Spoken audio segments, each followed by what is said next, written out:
מ-7 באוקטובר הצטרפו מעל ל-17,000 חיילים למעגל פצועי ופצועות צה"ל.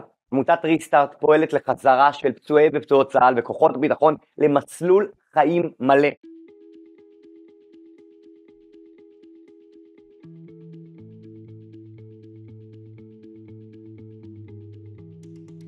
הייתי רוצה שכשבחורה מסתכלת עליי, היא תראה שהפרוטזה היא רק חלק ממי שאני. לכל בן אדם בסוף יש איזושהי מגבלה. איתי אפשר לצחוק על הכל. אני חושב שזה גם רווח לרוב הפצועי מלחמה. הכל עובר עם המון הומור, המון. יש לי 2 תחפושות בפורים, טרומפלדור וקפטן הוק, אני כל שנה צריך להחליף, אין עוד אופציות. כנראה כל מקום שאני אכנס אליו, יהיה שם איזה מישהו שיסתכל עליי, וזה מלווה בקשיים שהם לפעמים פשוט מונעים את היציאה שלנו.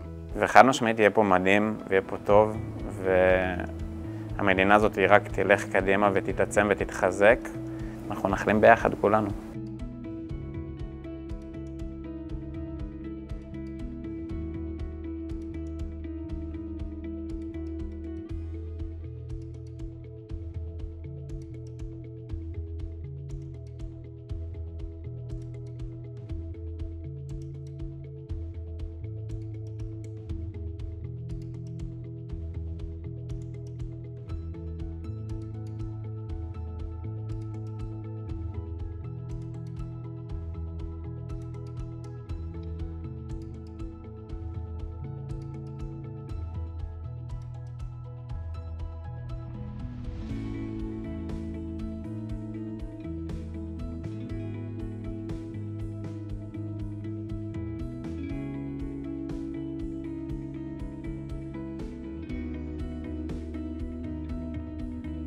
מה הדבר שהיית רוצה להגיד לעצמך רגע אחרי הפציעה?